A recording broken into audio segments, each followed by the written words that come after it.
Bonsoir, il y a un chiffre qui donne le tournis, c'est l'augmentation des attaques et des arnaques sur nos ordinateurs, sur nos smartphones, qui sont d'ailleurs des mini-ordis.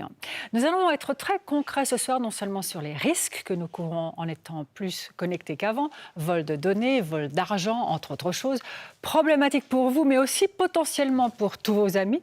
On sera très concret aussi sur les moyens de se protéger. Il y a les antivirus, plus ou moins efficaces. 2 tests vous indiqueront les meilleurs et les moins bons.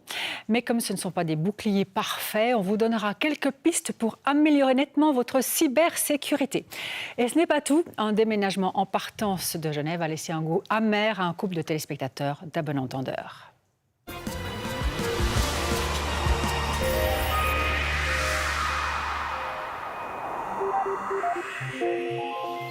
On a beaucoup parlé de la cybercriminalité ces derniers jours. Le nombre d'escroqueries sur Internet a explosé. On pourrait penser que ça concerne d'abord les États ou les grandes entreprises. Faux, les PME et nous, les particuliers, nous sommes les premiers visés.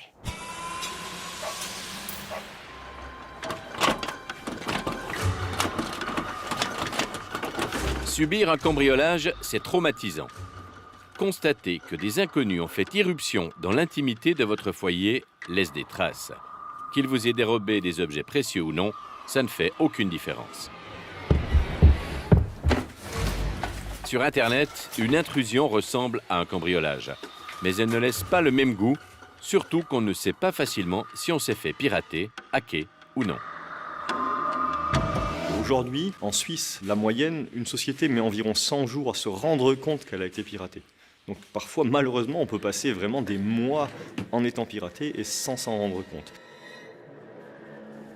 Il y a quelques signes qu'on peut détecter, notamment l'antivirus qui est désactivé. Parce que le hacker, il a mis des outils pour pouvoir rentrer dans vos systèmes et il a peur qu'une mise à jour de votre antivirus puisse bloquer ses attaques. Des fois, c'est des messages d'erreur. Des applications qui ne fonctionnent plus comme il faut parce que justement ils ont été modifiés par le hacker, votre navigateur qui vous affiche des choses inhabituelles. Il y a 2-3 petits signes qu'on peut essayer de détecter. C'est vrai que pour cela il faut être relativement attentif et c'est vrai qu'un ordinateur bug déjà tellement souvent quand tout fonctionne bien qu'on ne détecte pas nécessairement que c'est parce qu'il y a quelqu'un de malveillant derrière. Zendata assure la sécurité informatique de plusieurs entreprises. Ces spécialistes en cybersécurité connaissent toutes les pratiques qu'utilisent les bandits d'Internet. T'as vu là pendant ce week-end, il y a eu l'attaque sur Citrix, ça Ouais, 809 millions de données. Ouais, il faut qu'on fasse un email quand même aux clients. Les hackers peuvent vous pirater comme s'ils entraient chez vous de 1000 façons. Via un Wi-Fi mal protégé, à travers un email ou un SMS malicieux, un site malveillant ou encore une application. Leurs objectifs sont divers. Ils cherchent avant tout à nous faire cliquer sur un lien ou ouvrir un fichier attaché. Il y a 3 choses qu'on essaie de protéger. Donc il y a la confidentialité, qui est celle qu'on a toujours l'habitude d'entendre, qui vient historiquement de l'armée et même du monde bancaire, où on veut protéger de l'information. Ensuite, il y a la disponibilité, le fait qu'une personne puisse avoir accès à l'information qu'il a besoin. Et il y a l'intégrité, c'est la qualité de l'information qu'on a, est-ce qu'elle est véridique. Ce qu'il faut savoir, c'est que originellement les hackers s'intéressaient beaucoup à la confidentialité, ils vous volaient de l'information puis ils la revendaient au plus offrant. Vu que les hackers ont commencé à s'intéresser plus au privé, les informations qui avaient un privé n'étaient pas très intéressantes à revendre. Les photos d'un voyage, il n'y a personne qui voulait les racheter, à part le propriétaire. Et c'est là qu'ils ont une idée formidable, ils ont dit on va faire des ransomware. On va voler l'information à la personne et on va la revendre au propriétaire. Et c'est exactement ça. En cryptant les données, vous n'y avez plus accès, vous devez racheter les données qui vous appartenaient avant pour pouvoir y accéder. Et ça, c'est donc une vraie attaque sur la disponibilité. Crypter des données et réclamer une rançon est une forme de piratage très en vogue actuellement. Un vrai cadeau empoisonné. Dans la majorité des cas, une demande de rançon commence par un email. Donc on reçoit un email malveillant avec une pièce jointe qui est dangereuse. Donc là, on a créé un exemple pour vous. Donc c'est l'administration fédérale des contribuables qui vous envoie un email. Donc vous voyez, c'est un email qui paraît légitime, venant de info.ge.ch, où il y a une pièce jointe où il nous donne les instructions de comment faire notre déclaration fiscale en ligne. C'est un faux, mais le document a l'air très sérieux et quand on l'ouvre, badaboum. Quand j'ai ouvert le document, ça a téléchargé un ransomware qui est en train de s'exécuter, qui est en train de crypter un virus, qui est en train de crypter tous mes documents. Alors là, par exemple, regardez, là il s'est passé quelque chose. Il y a Outlook qui s'est fermé. Tous mes documents ici sont devenus cryptés, j'arrive plus à les ouvrir. Vous voyez, il y a un petit document texte qui apparaît ici. Si je l'ouvre, Je reçois une menace, le message du hacker qui me dit de faire le paiement. Paiement à effectuer en Bitcoin, la crypto-monnaie préférée des hackers. Chez Zendata, on est rodé. L'entreprise gère assez souvent ce genre d'attaque pour ses clients. Elle traite même avec les pirates. Des pirates qui parfois poussent le bouchon jusqu'à offrir un service après-vente. Ah oui, alors si vous les contactez, je pense qu'ils parlent genre une vingtaine de différentes langues. Localement, vous pouvez même les appeler par téléphone, ou vous avez un chat avec eux. Vous pouvez même négocier le prix en fait. Si d'un coup vous dites, écoutez, moi je suis prêt à vous payer tant et vous me donnez, et vous y arrivez. On a même fait le test à plusieurs reprises où on a négocié avec eux pour diminuer le prix. Quand ils demandaient plusieurs dizaines de milliers de francs, on a réussi à le baisser à 3-4 000 francs. À Genève, la brigade de criminalité informatique est très habile pour retracer et récupérer toutes sortes d'informations enfouies dans la mémoire d'un ordinateur ou d'un téléphone portable. Quant aux demandes de rançon sur Internet, elles occupent de plus en plus la police, mais là, les enquêtes se révèlent difficiles. Les ransomware, naturellement, la police est là pour recueillir les plaintes. C'est intéressant à double sens pour retrouver naturellement les auteurs si c'est possible, mais aussi pour avoir une statistique, une idée de comment évolue la criminalité et de voir les nouvelles tendances. Cela dit, à ce jour, la police n'a encore jamais mis la main sur un cyber-maître-chanteur.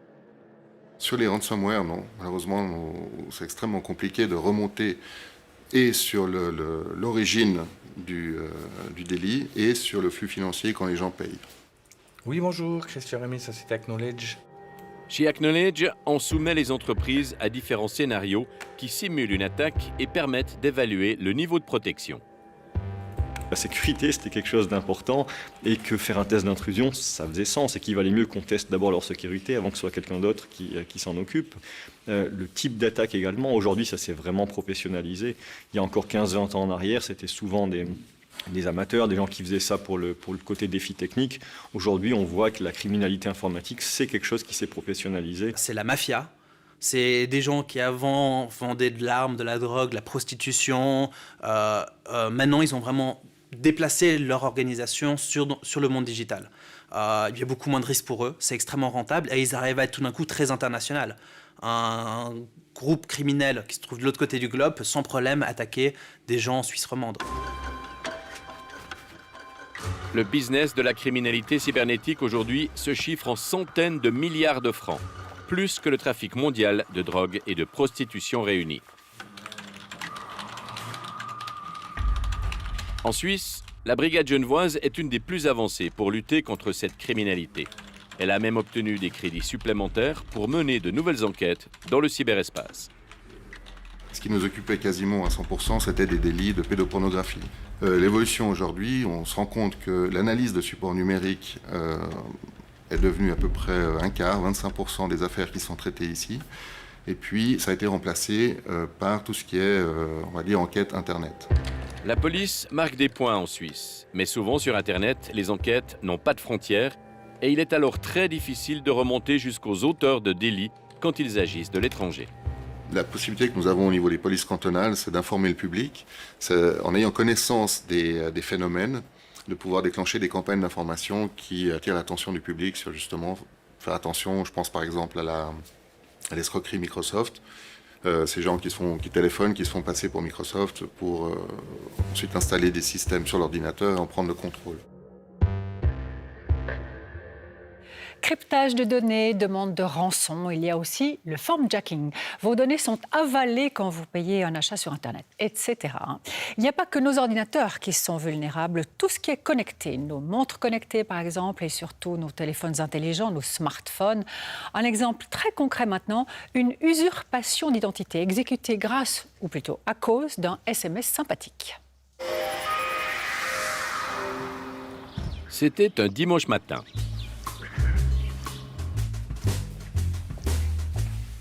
Carol Staley voit débouler sa fille, Sonia, 16 ans, dans la cuisine. Elle monte, puis elle me dit « Maman, j'ai été piratée ». J'ai dit « Quoi ?» Je dis « Montre-moi ton téléphone. » Mais je sais pas, j'ai reçu un message bizarre, ça avait l'air de venir d'une copine.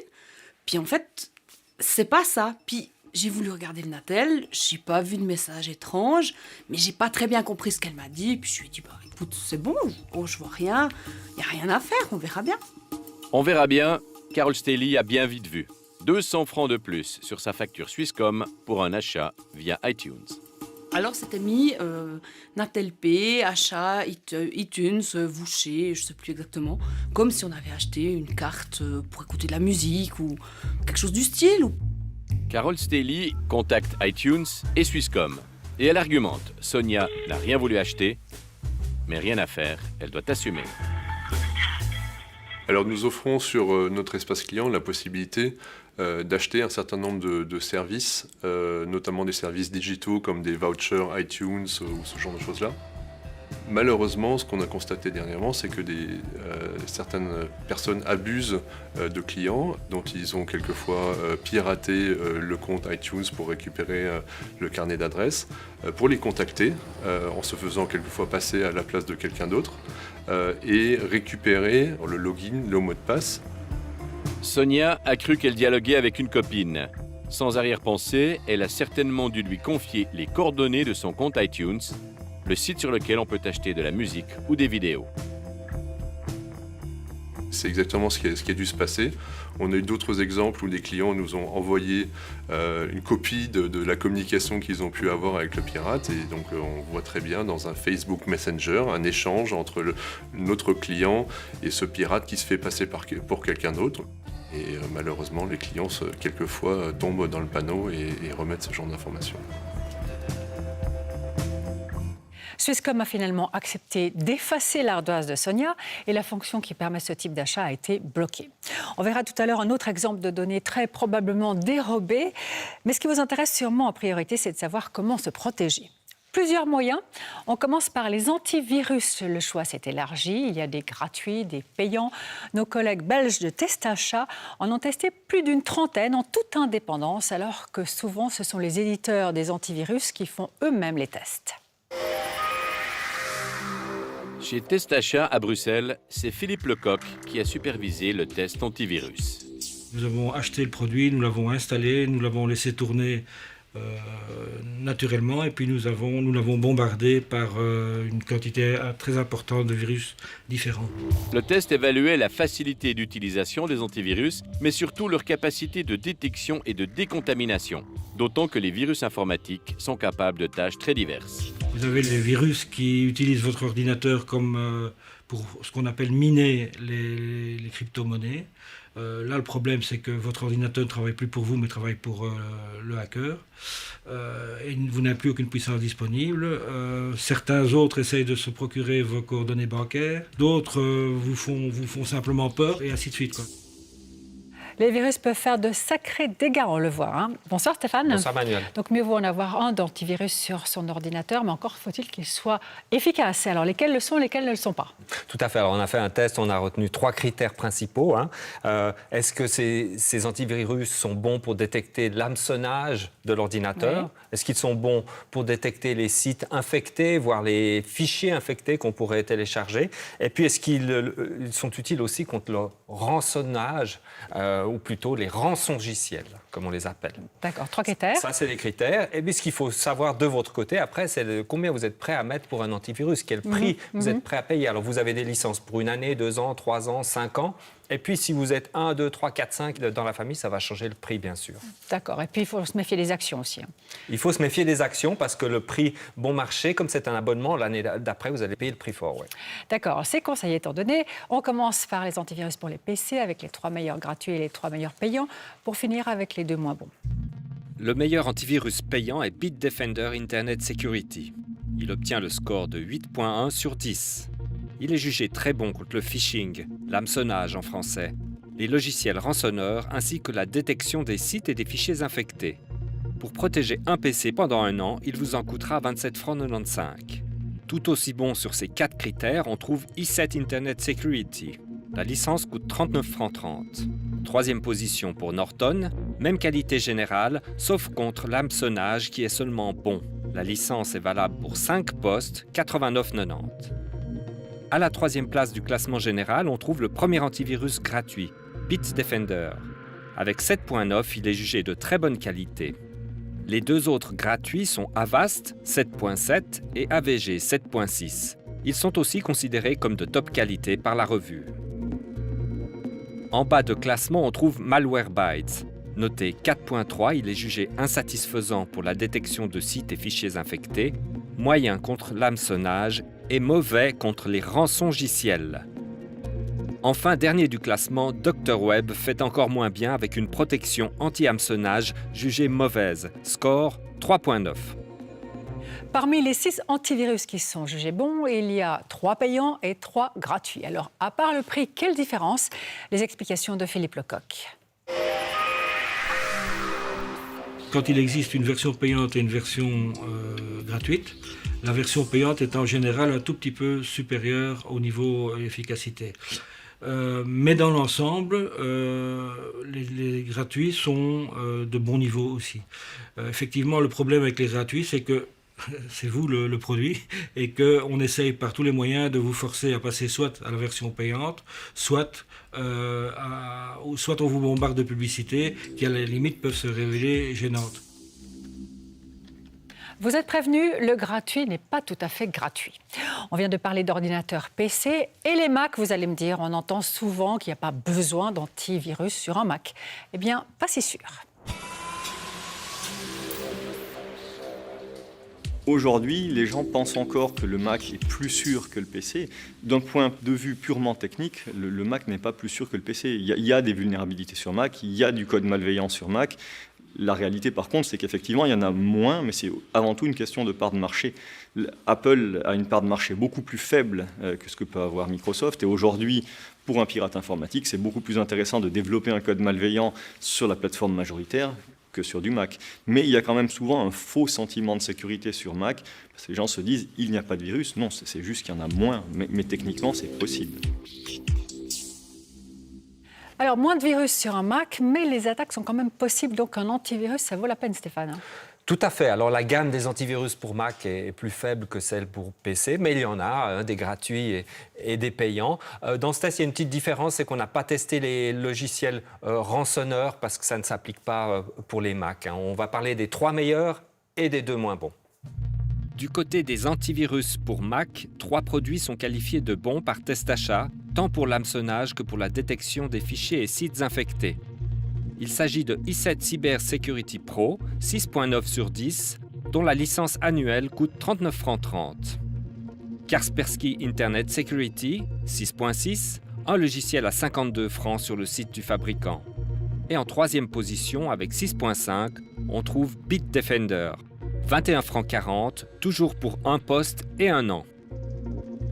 En fin de classement, on trouve 2 produits gratuits jugés de mauvaise qualité. Il s'agit d'Avira Free Antivirus pour Mac et du produit Apple installé d'usine. Tous 2 sont mauvais pour la détection des fichiers et des sites infectés, ainsi que contre l'hameçonnage. Vous retrouverez évidemment tous ces résultats sur le site internet d'À Bon Entendeur. On vient de comparer des antivirus pour ordinateur, mais comme nos téléphones portables sont aussi très vulnérables, on l'a dit, est-ce qu'on ne devrait pas également leur fournir un bouclier? Et est-ce que c'est nécessaire sur un modèle iPhone? La réponse de l'expert. D'un point de vue sécurité, il y a un petit peu plus de garantie que ce que vous pouvez avoir sur un téléphone Android. Typiquement, il n'y a pas d'antivirus sur un iPhone, il n'y a pas d'antivirus sur un iPad, et il n'y a quasi pas de virus sur iPhone, iPad. C'est techniquement pas possible. C'est aussi pour ça d'ailleurs que vous êtes un peu plus limité sur un iPhone que ce que vous allez pouvoir être sur un téléphone Android. Vous ne pouvez pas sur un iPhone prendre une clé USB ou une carte mémoire, la brancher, puis partager des morceaux de musique avec vos amis. C'est pas possible. Mais ces limitations font que c'est un peu plus compliqué d'attaquer un iPhone qu'un équipement Android. Ce sont surtout les téléphones Android qu'il vaut la peine d'équiper d'un antivirus et des applis de sécurité. Ce n'est pas ce qui manque non plus. Nos collègues belges de Test Connect en ont testé une vingtaine. Voici les 3 meilleures et les 2 moins bonnes. Le trio de tête est composé de i7 Mobile Security. Ce programme détecte très bien les applications contrefaites. Cependant, il est faible pour la détection des adresses, des URL infectées, et moyen dans l'utilisation de la mémoire vive. Avec un score de 6.3, c'est un produit de bonne qualité pour Testachat. Bonne qualité aussi pour l'appli gratuite i7 Mobile Security qui obtient 6.2. Très bonne pour la détection des applis contrefaites, moyenne pour l'utilisation de la mémoire vive et faible pour les URL infectées. 3e place pour Bitdefender. L'application est jugée bonne pour détecter les applis contrefaites, insatisfaisante pour les URL infectées et l'utilisation de la mémoire vive. Avec 5.6, elle est jugée globalement moyenne. Dernière du classement, on trouve AVG Mobile avec sa version gratuite et payante. Ces deux produits sont jugés mauvais sur ces mêmes critères. Ils obtiennent des scores de 2.7 et 2.6 sur 10. Les synthèses de ces différents tests, c'est vous qui les avez faites, Stéphane, merci beaucoup. Alors, comparer, c'est bien, quand c'est assorti de conseils, c'est encore mieux. Oui, alors, particulièrement pour les applis sur Android, c'est assez compliqué. C'est vraiment pas transparent, pas moyen de savoir le prix. C'est très compliqué avant d'avoir téléchargé l'application. Donc, ça veut dire aller sur le site, télécharger l'application, voire s'inscrire sur le site du fabricant et puis après donner accès à ces données. Puis une fois qu'on a téléchargé tout ça, c'est à ce moment-là qu'on va pouvoir voir le prix réel de l'application. Et là, c'est trop tard parce que quand c'est commandé sur Internet. Oui. Autre conseil ? Oui, avec les téléphones Android, c'est important de télécharger ces applications sur le Play Store et pas ailleurs parce qu'autrement, vous risquez d'avoir des applications vérolées avec des virus. Oui, alors là, conseil à suivre. Merci beaucoup. Bonne soirée, Stéphane. Alors, un antivirus ne suffira jamais à vous éviter une attaque, une escroquerie sur votre ordi ou votre téléphone. Il y a des précautions à prendre soi-même. La flemme n'est pas du tout la bonne attitude. Mesdames, Messieurs, bonsoir. Merci d'être avec nous. L'enquête de la RTS dévoile l'ampleur des vols de mots de passe d'email. 6 mars dernier, le 1930 révèle que des millions d'adresses, courriels et mots de passe ont été volés en Suisse, dont ceux de conseillers fédéraux et autres magistrats. Alors, que faire si votre adresse fait partie du lot ? Vous, en tant qu'utilisateur, vous ne pouvez pas faire grand-chose face à ça. Ce que vous pouvez faire, par contre, c'est éviter d'avoir le même mot de passe partout. Ça, c'est la base de ce que vous pouvez faire à votre niveau en tant qu'utilisateur. Gérer adroitement ses mots de passe, c'est un thème que Steven Meyer a détaillé lors des premières journées suisses de la cybersécurité en février dernier à Fribourg. Super secret que vous devez donner à personne. Arrêtez de penser qu'un bon mot de passe, c'est quelque chose avec des majuscules, minuscules, caractères spéciaux et chiffres. Quand on regarde comment un hacker casse les mots de passe, essentiellement, il va ou bien vous utilisez un mot de passe court, et dans ce cas, il arrivera à le casser extrêmement facilement, quelle que soit la combinaison des caractères que vous avez. Donc pour finir, si vous voulez choisir un bon mot de passe, moi ce que je vous recommande, c'est d'en choisir un qui est très long. 14 caractères de long. Et vous pouvez mettre ce que vous voulez. Si vous voulez mettre que des minuscules, mettez que des minuscules. Si vous voulez mettre que des majuscules, mettez que des majuscules. Que des caractères, faites ce que vous voulez, mais faites-le long.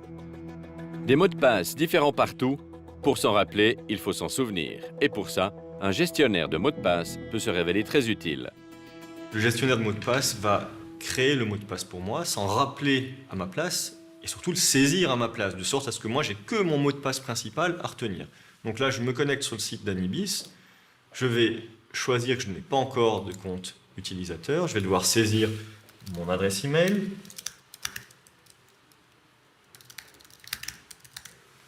et au lieu de taper mon mot de passe, je vais demander à mon générateur de mots de passe d'en choisir un pour moi.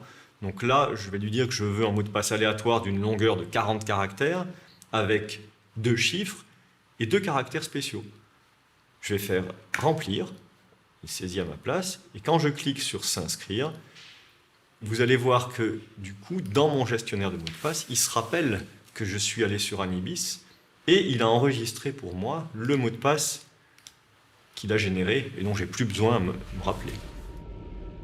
La sécurité absolue n'existe pas, mais on peut éviter de laisser les hackers voler nos clés et les utiliser à leur guise. On peut rendre l'effort des pirates trop laborieux pour le résultat escompté. Mot de passe adéquat, mise à jour et antivirus sont utiles, voire nécessaires. Une autre mesure renforce encore la protection. C'est aussi chaque fois que c'est possible d'utiliser de l'authentification 2 facteurs. C'est sûrement ce qu'utilise votre banque, c'est le fait d'utiliser un nom d'utilisateur, un mot de passe, plus un deuxième facteur qui est généralement un code généré ou envoyé sur votre téléphone. Et ça, effectivement, on comprend bien que même si je vous pique votre mot de passe, si je n'ai pas votre téléphone, je ne vais pas pouvoir me connecter à votre place. Et ce que les gens ne savent pas, c'est que la plupart des sites Internet aujourd'hui proposent cette option. Vous pouvez mettre de l'authentification 2 facteurs sur LinkedIn, sur Office 365, sur Gmail, sur Twitter, sur Facebook, sur la plupart des sites utilisés par le grand public. Les fournisseurs d'accès à Internet, eux aussi, proposent des protections contre le piratage. Swisscom, par exemple, protège son réseau de différentes façons, en tenant à jour notamment la liste des sites dangereux. Dans le cas où un client irait sur un site de ce type-là, Il va recevoir ce type de notification. Attention, vous essayez d'aller sur un site web dangereux. Bien sûr, nous ne souhaitons pas jouer le rôle de la police ici. Si la personne souhaite aller sur ce site malgré l'avertissement qu'on lui a fourni, elle peut aller sur le site bloqué malgré les risques. Swisscom, comme ses homologues, propose aussi un service supplémentaire de sécurité, avec des antivirus. Mais ces services sont souvent payants. Cela dit, pour éviter les irruptions sournoises, la première sécurité, c'est faire preuve de bon sens. À Neuchâtel, une nouvelle start-up va lancer un jeu vidéo de simulation afin d'aiguiser les bonnes pratiques pour se protéger des attaques sur Internet. Les sociétés sont très bien protégées d'un côté technique. Les firewalls, les infrastructures sont tous là. Mais c'est plutôt du côté humain qu'il y a des problèmes. 80% des intrusions aujourd'hui se font par des éléments humains. Et c'est justement là que les sociétés commencent à voir qu'ils ont des faiblesses. Donc notre objectif, c'est d'aider les sociétés justement à combler cette faille. Le jeu vidéo proposera des dizaines de scénarios pour un public qui va du profane à l'expert. Dans des environnements aussi divers que le bureau, le café ou dans les transports publics par exemple, avec si possible tous les pièges que les hackers peuvent imaginer. Il y a des vraies vertus aux jeux vidéo qui sont maintenant prouvées et éprouvées et approuvées. On sait que le côté ludique permet un meilleur apprentissage, un meilleur ancrage en tout cas de ce qu'on essaye de mémoriser. Les amateurs pourront s'essayer à ce jeu, sorte de permis de conduire digital, dès la fin de cette année. On peut aussi se dire qu'on n'a rien à cacher et que se protéger n'en vaut pas la peine. C'est oublier que sur Internet, on n'est jamais seul. Vous avez rien à cacher, peut-être, mais vous avez quand même le risque d'image dont on parlait tout à l'heure. C'est jamais bon quand vos amis commencent à recevoir des messages de votre part qui leur demandent de l'argent parce que soi-disant vous êtes dans une situation difficile. Ça vous embête vous et ça va embêter vos amis. Ce n'est pas terminé. L'heure des objets connectés va bientôt sonner. Cela posera d'autres questions. À bon entendeur, on parlera dans un futur épisode. Se protéger, c'est aussi protéger vos proches parce que si votre carnet d'adresse a été dérobé, vos parents et amis vont probablement recevoir des demandes d'argent dans un message alarmant signé de votre nom. Un coup classique. Bonsoir François. Bonsoir Manuel. Vous avez réalisé ces reportages avec Régis Mégy. Alors on vient de parler d'un gestionnaire de mots de passe, mais si un pirate réussit à rentrer dans mon gestionnaire de mots de passe, alors là je suis mal. Alors là, aïe aïe aïe, c'est vrai. Oui. C'est la raison pour laquelle il s'est recommandé, il faut un mot de passe vraiment robuste, surtout assez lent. Au moins 14 caractères, vous avez entendu nos experts tout à l'heure. Si possible, des noms qu'on ne trouve pas dans le dictionnaire, ou alors carrément une phrase, il était une fois, et ils vécurent heureux et eurent beaucoup d'enfants. Enfin là, je plaisante, mais un mot de passe robuste. Un mot de passe pour rentrer dans le gestionnaire de mots de passe, on est d'accord. Okay. C'est le seul qu'il vous faut. Voilà. On peut avoir aussi des mots de passe qui ne sont pas seulement des mots, mais une empreinte digitale, le visage. Est-ce que ça, c'est plus sûr que le mot ? C'est vrai que ces signatures biométriques sont assez intéressantes, avec une bonne fiabilité, une bonne sécurité. Et par exemple, si vous êtes dans le bus, dans le tram, dans un transport public, vous ne craindrez pas le regard de coin de quelqu'un qui vous regarderait en train de composer votre mot de passe sur votre clavier. Donc c'est vrai, il y en a même qui disent que ces empreintes ou certaines empreintes biométriques pourraient bientôt remplacer les mots de passe classiques. Est-ce qu'il y a moyen de savoir si je me suis fait dérober, voler mon mot de passe, quel qu'il soit ? Oui, il y a des sites qui permettent de le vérifier. Have I been pwned ? Vous pouvez voir le texte à l'antenne. Vous pouvez mettre votre adresse email là-dessus et voir si, par hasard, dans un vol de données, ça a fait partie du lot. Cas échéant, votre mot de passe a aussi été volé. Si ça vous arrive, changez immédiatement de mot de passe sur l'utilisation de cette adresse email. C'est très important de faire vite. Sans faire vite, et puis un mot de passe compliqué, on l'a entendu. L'objectif des hackers ou pirates informatiques, c'est le plus souvent de vous voler de l'argent. Alors voici l'histoire d'une jeune femme qui est certaine d'avoir fait tout juste. C'était en octobre 2018. Je vais regarder qu'on paye ma facture en fait, parce qu'on paye par mois. Et je vois que tout d'un coup, j'ai une somme qui est bien au-dessus de ce que je pensais devoir payer. Et je vais regarder dans le détail. Puis je vois que j'ai une transaction, la première transaction, c'est 2200 francs sur un site apparemment espagnol. Puis après, j'en ai plusieurs comme ça. Puis après, ça a monté à 4300 francs environ. Au total, alors j'ai fait bloquer ma carte, parce que c'est pas de moi qui fais ces transactions. Mélissa Roth ne se contente pas de bloquer sa Visa Coop Super Carte Plus, elle contacte la police et porte plainte pénale. Ces transactions qu'elle ne comprend pas concernent par exemple un achat dans une agence de voyage en Espagne. Mais Mélissa ne parle pas un mot d'espagnol. D'autres paiements ont eu lieu en France et aux Pays-Bas. Swisscard affirme que ces codes ont été utilisés. Si ce n'est pas elle qui a opéré, c'est donc qu'elle les a transmis à quelqu'un. L'émetteur de cartes lui reproche notamment d'avoir validé ses achats avec Transact, une application de paiement sur son téléphone. Si j'avais cette application sur mon téléphone, j'aurais dû recevoir un courrier en fait de Swisscard avec une sorte de code d'activation pour en fait faire valider, pour que cette application fonctionne sur mon téléphone, chose que j'ai jamais reçue. Et puis cette application, je l'ai jamais eue sur mon téléphone. Nous n'avons pas pu tester cette application, mais une brève recherche sur Internet nous a fait comprendre qu'elle est bien connue des hackers, puisqu'apparemment on peut la pirater en 3 minutes. Puis là, en gros, j'aimerais qu'on me donne des réponses, mais on me donne pas de réponses. En fait, on m'accule dans tous les sens pour que je paye, on me fait peur. Parce que moi, maintenant, on me dit qu'en gros, je vais être aux poursuites, puis qu'il faut que je paye. Pour nos spécialistes, pas de doute, Mélissa Roth s'est faite hacker. Mais comment?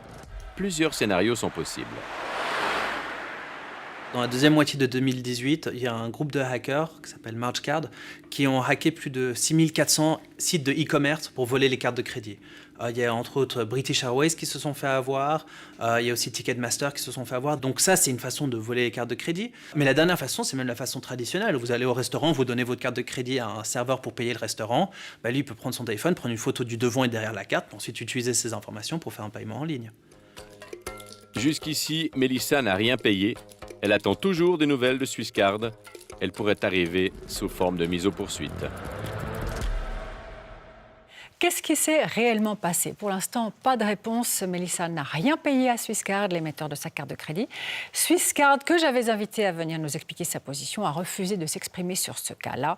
Swisscard dit n'assumer aucune responsabilité quant aux opérations conclues avec une carte de crédit et affirme que si le client, c'est dans cette lettre, si le client respecte les obligations de diligence raisonnable, les fraudeurs ne peuvent pas entrer en possession des éléments de sécurité que sont le numéro de carte et le numéro de compte. Alors, François, à ce stade, est-ce que vraiment il est très vraisemblable que Mélissa se soit fait hacker, voler, pirater ses données? C'est très vraisemblable, on l'a vu, il y a plusieurs scénarios, plusieurs variantes qui ont pu se passer. Mélissa est vraiment très à cheval elle connaît les pièges, elle sait se prémunir de ces infractions. Elle utilise beaucoup l'authentification forte, du style 3D Secure. Donc il est vraisemblable que véritablement elle soit victime d'un pirate. Mais toute sa bonne foi ne suffit pas nécessairement. Dans le cas présent, Swisscard exige que Mélissa fasse la preuve qu'elle a été hackée. C'est le fardeau de la preuve, mais ça, c'est impossible. Absolument, parce qu'elle n'a aucun contact avec les commerces qui ont été débités. Il faut savoir que les conditions générales, le plus souvent, mettent les prestataires, les émetteurs de cartes, à l'abri de toute responsabilité, sauf s'ils avaient commis une faute grave, mais ce qui est assez rare.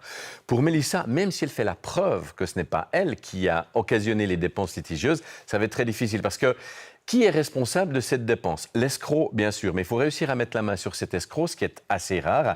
Alors, reste la possibilité, parfois, certains prestataires vont couvrir leurs clients parce qu'ils ne veulent pas entacher la réputation. Comme des banques, par exemple. C'est ça. Oui. Ils ne veulent pas entacher la réputation d'un moyen de paiement qui génère des chiffres d'affaires astronomiques. Mais au-delà de ça, il faudra assumer. Reste la possibilité, mais évidemment, il faut s'y prendre assez tôt, de souscrire des assurances pour ce cas de figure. Ça commence à fleurir. Les propositions de ce type d'assurance commencent véritablement à émerger. Il faudra voir ce qu'elles valent en tout cas. Et Swisscard n'a pas l'air du tout prêt à rembourser quoi que ce soit ou annuler ses dépenses occasionnées par d'autres. Merci beaucoup François, bonne soirée.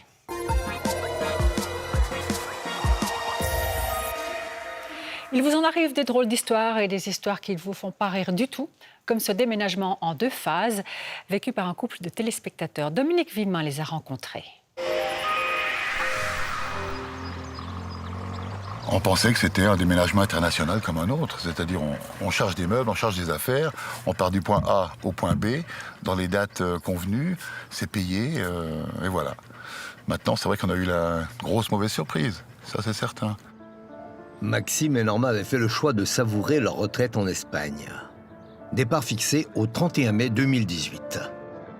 On a habité là une quinzaine d'années, à peu près, jusqu'à l'âge de la retraite, et où on a décidé de partir, de quitter le pays pour aller dans un endroit où le soleil est un peu plus chaud, et un endroit qu'on connaissait bien et qui nous tient à cœur, en Catalogne. Donc on a voulu organiser ce déménagement. 9 mois plus tard, on les retrouve dans un petit village de Catalogne. On est à un jet de pierre, on va dire un gros jet de pierre de Genève, on a 6 heures de route.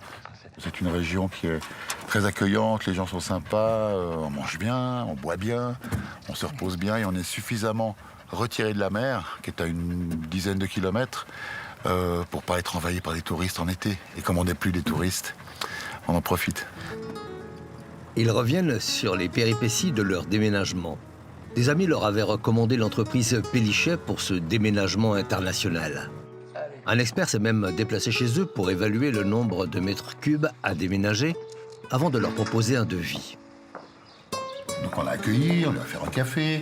On avait une maison sur 2 niveaux, enfin un appartement sur 2 niveaux. On a fait tout le premier niveau, on est monté à l'étage, où on avait la chambre à coucher avec des meubles et des dressoirs, etc., etc. On l'a amené ensuite dans les sous-sols de la maison. Donc il avait vu tout ça. L'expert Pélichet évalue à 15 mètres cubes le volume à transporter en Espagne. Le devis annonce une somme de 3 350 francs, ce qui convient parfaitement au couple.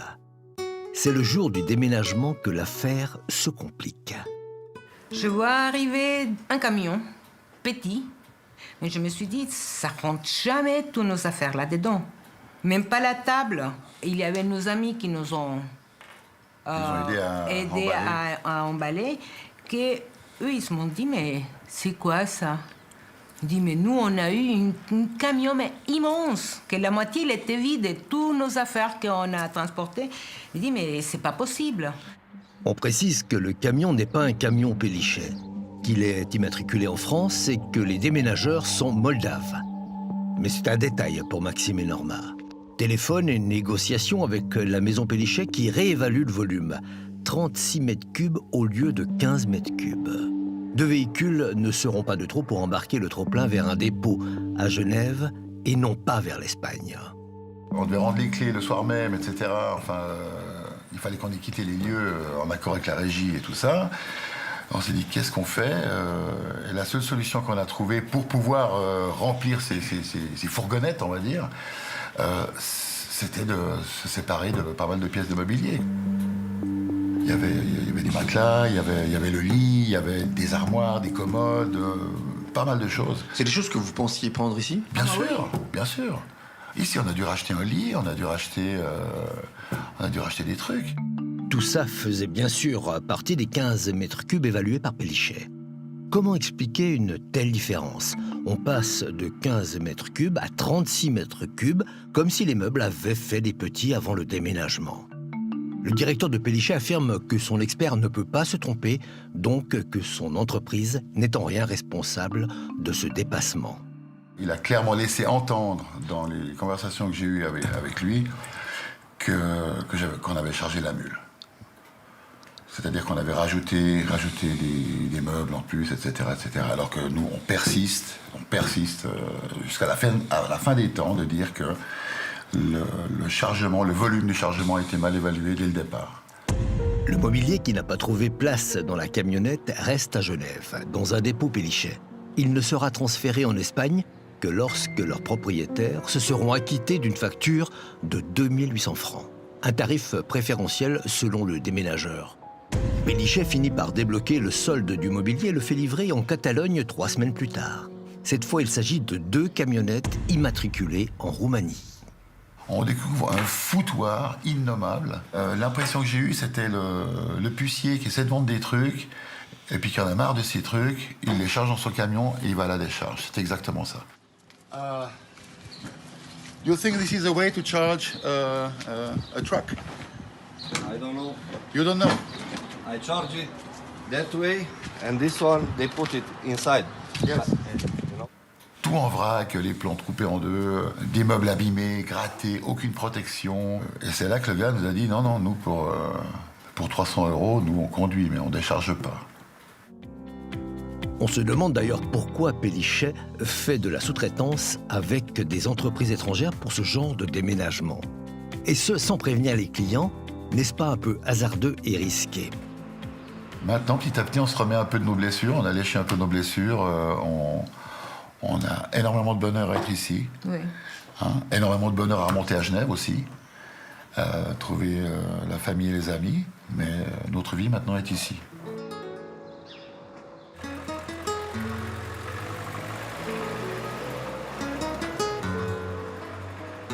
Il y a très nettement deux éléments qui interpellent dans cette histoire. On vient d'entendre le récit de Madame et Monsieur Pastor. Du côté de l'entreprise Pélichet, la version est différente. Merci d'avoir accepté mon invitation. Samuel Barrois, bonsoir. Bonsoir madame. Vous êtes effectivement le directeur de Pélichet. Alors, premier élément qui interpelle, le volume d'affaires à déménager chez les Pastor, il a été évalué par un expert de chez vous à 15 mètres cubes. Le jour J du déménagement, un camion pour ces 15 mètres cubes, même peut-être un peu plus grand, a été envoyé. Est-ce que vous maintenez aujourd'hui que votre expert n'a pas pu se tromper d'autant ? Permettez-moi d'abord de réagir sur les images de votre reportage qui me choquent, parce qu'elles ne représentent pas du tout les standards de qualité Pélichet. Si tous les déménageurs étaient avec moi sur ce plateau ce soir, ils vous diraient que ce n'est pas le travail qu'on fournit. La maison Pélichet a 128 ans. L'an dernier, nous avons réalisé 2000 déménagements avec un taux de satisfaction de 98,7%. Mais parlons de ce cas-là qui est peut-être différent, mais qui existe. Tout à fait. Le cas de M. Pastoret est tout à fait isolé. Mais venons au fait. Notre inspecteur a réalisé une visite de cubage chez M. Pastoret. Il a noté précisément ce que M. Pastoret lui a montré. Il le consigne dans un rapport de visite où il indique la désignation de l'objet, la quantité et le volume. C'est comme ça que ça se fait en voilà. Cela lui a donné un volume de 14,7 mètres cubes. On peut se tromper de quelques mètres cubes. La visite de cubage n'est pas une science exacte. Mais de là de passer de 14,7 à 36, c'est impossible, l'écart. D'accord. Donc là, on vous donnera le bénéfice du doute. Vous dites que tout est consigné, donc il n'y a pas pu avoir une erreur aussi manifeste du côté de votre expert. On vous entend. Deuxième point qui est très intéressant, le deuxième convoi qui amène les affaires qui étaient restées à Genève, c'est cette fois 2 véhicules aux plaques roumaines, des chauffeurs mandatés par votre sous-traitant espagnol. Et votre sous-traitant espagnol sous-traite à des sous-traitants roumains. Est-ce que ça, c'est pour une affaire de coût, j'imagine, qu'on sous-traite de sous-traite ? Alors, je vais venir à ce sujet de la sous-traitance qui est important. Mais auparavant, je voulais bien préciser que M. Pastoret nous a demandé une prestation économique où il ferait lui-même l'emballage des effets personnels et le remontage du mobilier à destination. Cela n'a pas été fait. Visiblement, sur les photos, on voit qu'il y a un défaut d'emballage des effets personnels. Donc, ces affaires-là ont été mises dans la camionnette roumaine, j'imagine, dans votre secteur, puisque le chauffeur roumain, on l'entend dire « I charge it this way », ça veut dire je l'ai pris en charge comme ça, donc ça a été mis dans le camion comme ça. Ce que vous avez vu, c'était le volume supplémentaire. Le premier déménagement de 15 mètres cubes a été fait parfaitement. Il était content. Nous avons amené un camion de 20 mètres cubes qui a pris les 15 mètres cubes et même un peu plus. Ensuite, il y avait le volume supplémentaire. Et là, nous avons mandaté une équipe hors des heures de travail normales. Ils ont dû être déroutés pour aller chercher en urgence les effets, parce que M. Pastoret devait quitter la résidence à 19h. Oui, mais pour les sous-traitants, est-ce que par hasard vous avez fait aussi une mise aux enchères sur Internet? On sait que ça se pratique, par exemple. Nous n'avons pas fait de mise en enchères sur Internet, pas du tout. Vous savez, on n'est pas dans le cas d'un déménagement national, là, qui est fait 100% par nos équipes suisses. Nous sommes dans le cadre d'un déménagement international où l'on utilise cette sous-traitance en utilisant le partenaire dans le pays de destination. D'accord. Si nous faisons un déménagement à Singapour, nous allons mandater notre partenaire à Singapour. Ici, nous avons mandaté notre partenaire espagnol. Qui a mandaté les sous-traitants roumains, visiblement. Alors, dans cette affaire, vous estimez finalement, pour conclure, que vous avez fait tout juste, Pélichet a fait tout juste? Nous aurions pu nous améliorer sur le suivi du dossier. D'accord. Mais ce suivi a été un petit peu bloqué par une campagne de diffamation de M. Pastoret, où il a utilisé un langage très désagréable, vulgaire, même ordurier, et qui a sûrement rompu la discussion et la communication. Discussion qui n'a pas été facile aussi entre nous au tout début de l'enquête. Mais en tout cas, merci pour vos explications, on les a bien entendues. Et puis, s'il y a des événements supplémentaires nouveaux, bien sûr, nous assurerons un suivi de l'affaire. Merci beaucoup et bonne soirée. Merci madame, bonne soirée.